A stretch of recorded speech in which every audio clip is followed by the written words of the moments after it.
Hi guys. So I started this video and then I realized that I didn't actually look up what the topic was. So I needed to stop it, and so this is our second try. This is Ryan. Hey everyone, how's it going? He's going to be joining us for this video because this week we're talking about dysphoria and how we handle it, and considering that I don't handle it very well. Considering that I don't handle it very well, he's going to help us. Yeah. So how do we handle dysphoria? We don't. Okay, what is dysphoria? So for those who don't know, dysphoria is basically when you have a severe dislike or hatred for a part of your body or your body as a whole. Your body as a whole gets into a whole bunch of other drama, but dysphoria, at least before your surgery, Ryan is November, December, January, February, almost 4 months post-op. That flew Post-op by. surgery. That flew by. Well, you're 3.5 months. Yeah. So we're at the beginning of March. You're in the middle of Mm-hmm. So 3.5 months post-top surgery. And before your surgery, I think your dysphoria mainly focused on your chest area. On the top region. Yeah. On his top region. So with that, it was weird for me. Jenn was annoyed. Yeah, I guess that's a good way to put it. But what you have to understand is that I met Ryan. He was already 5 months on T. 6 months on T. 6 months on T. Yeah, 6 months. He was already 6 months on T. So I knew him as this, with a little bit less facial hair. Yeah, I only had this. Yeah, and it wasn't nearly as thick. Yeah.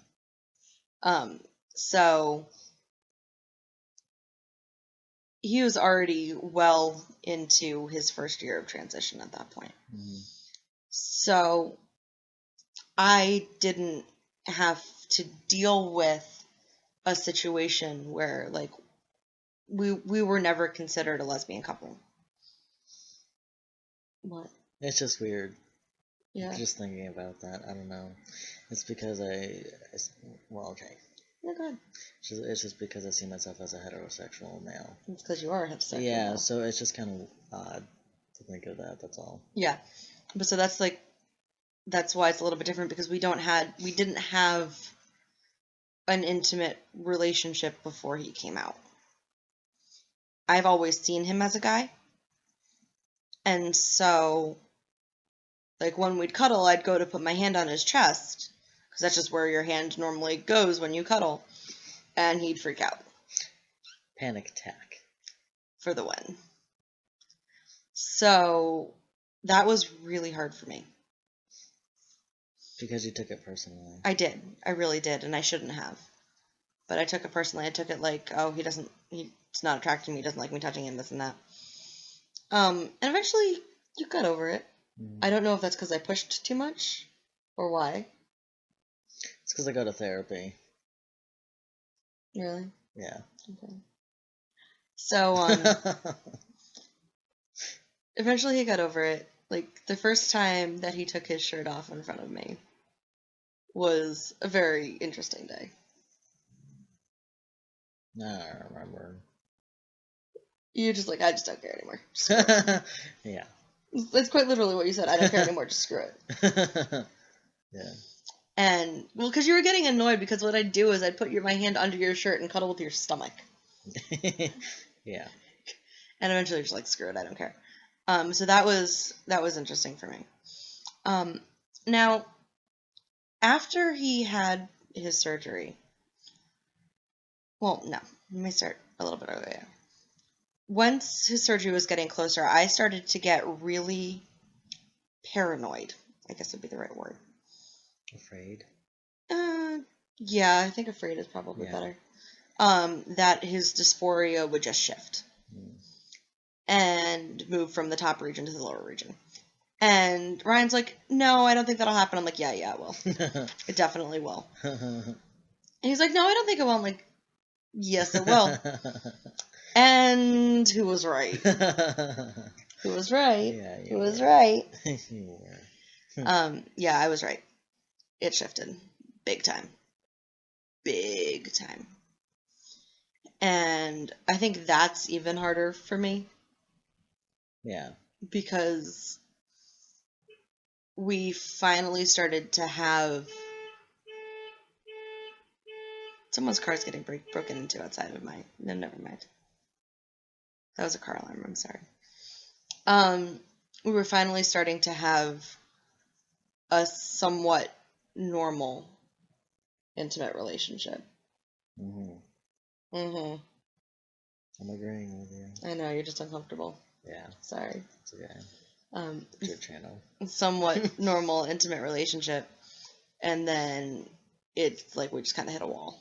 Yeah. A big wall. And I think that's why we've been fighting a lot lately. I think it's one of the main reasons. Well, yeah, because I don't feel like a complete person. Right. So it's like I feel half and half. Right. Because like the surgery helped a lot. I'm not Yeah. gonna lie, it did. It really did. But it's frustrating. Mhm. But how do I handle dysphoria? I guess what I've always done is I just keep reminding him that he's always been a guy for me. You know, that I've never seen him as anything but Ryan. Mhm. And that I will love him no matter what. And whether he has surgery, whether he doesn't. Well, I'm gonna have surgery. I know. I understand that, honey, but that's not the point. Yeah. Okay. That I'll love him no matter what. But like there are times where I just kind of want to smack him over the back of the head and be like, snap out of it. Snap out of it. This is not the end of the world. Yeah. And it's not easy to do. Mm-mm.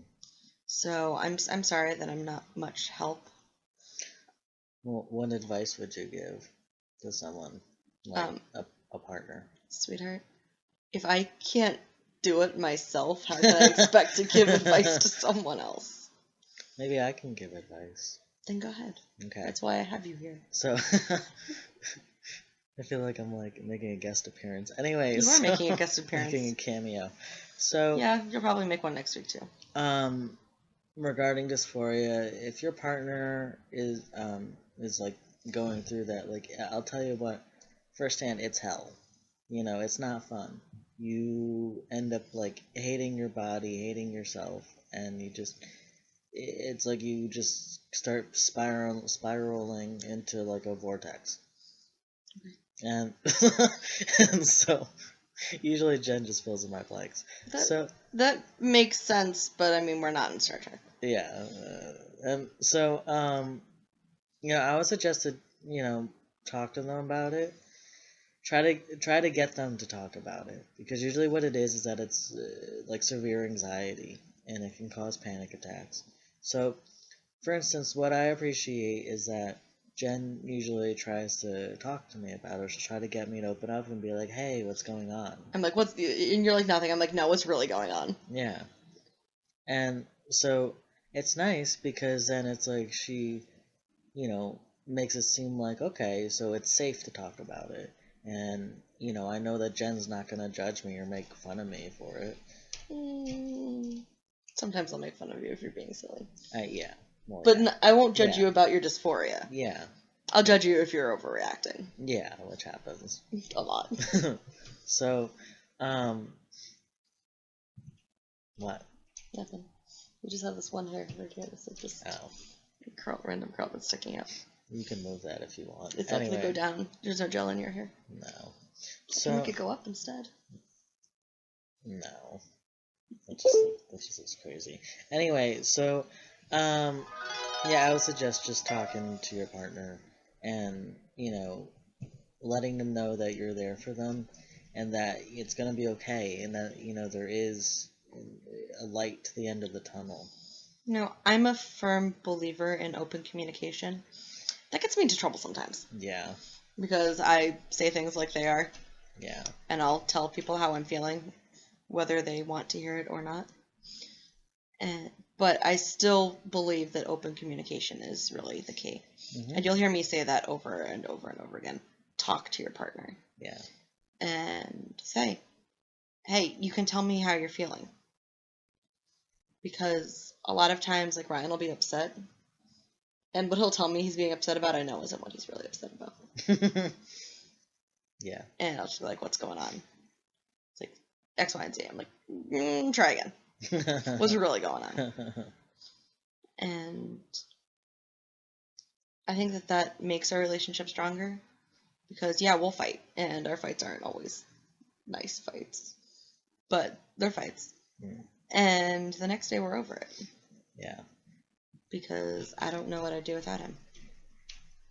Dysphoria or not. Mm-hmm.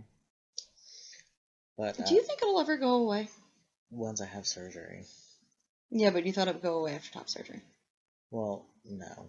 I thought that area of dysphoria would go away. Like, I don't care about my chest anymore. You know, like, I know I can improve it by working out.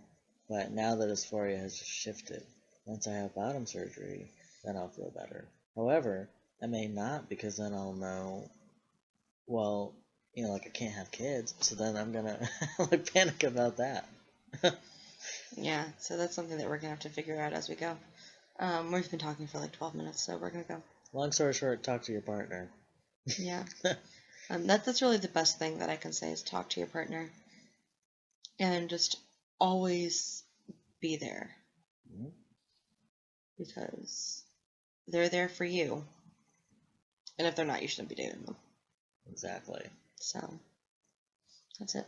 We're waiting for pizza. That's why I keep checking my phone. So, oh yeah, and no, never mind. It's not a no, yeah. We will see you next week. Okay.